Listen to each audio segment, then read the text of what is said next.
Hi guys. Ito, short dive line tayo guys dito sa overlooking, dito sa malapit sa amin. So, andito kami sa bundok ng Angono, Rizal guys. Dito sa may sky view na tinatawag. So, ito guys, papakita ko. So, yan guys, magsa-sunset na. Wow!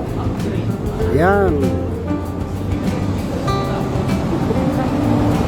So, ayan guys, kitang-kita guys yung Makati, at saka Mandaluyong guys, Beautiful. So, dito naman guys, dito, Asuka, tapos doon, Muntinlupa. Huh? So, ito na guys yung Laguna Dibay. Ayan. Tapos, ito, makikita nyo sa baba. Sigsag yan, from Angono proper do sa bayan, pag ganon. So aakyat dito guys, pag ganon, ayun yung mga sasakyan.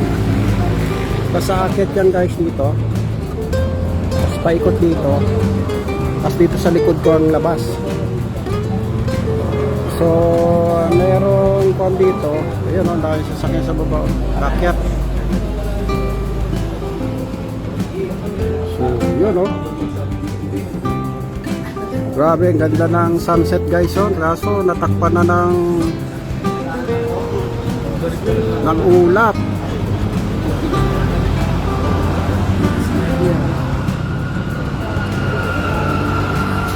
So yun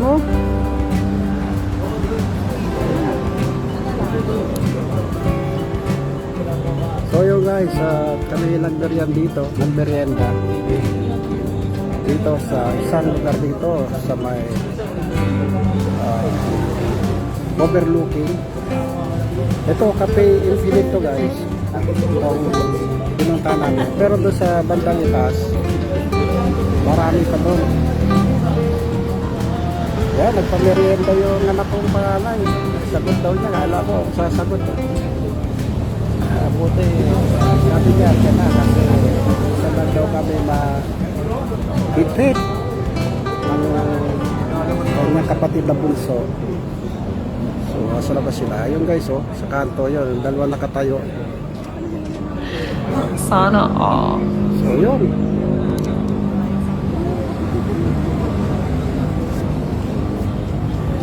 ayan, ang dami bumababa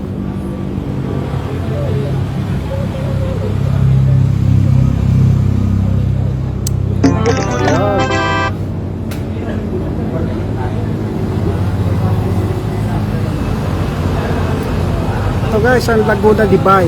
Yan. Doon guys sa may malapit sa tubig sa Laguna Dibay, may ginagawang highway yung guys na diretso sa C6.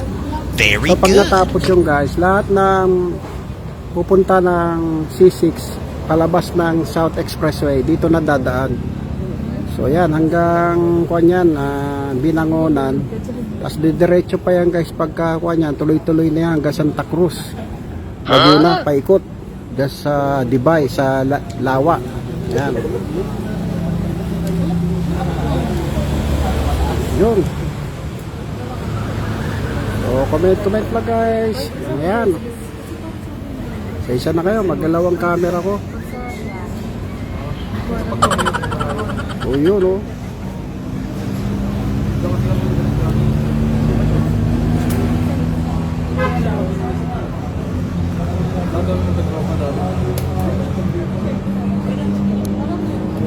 So guys, hanggang dito na lang po.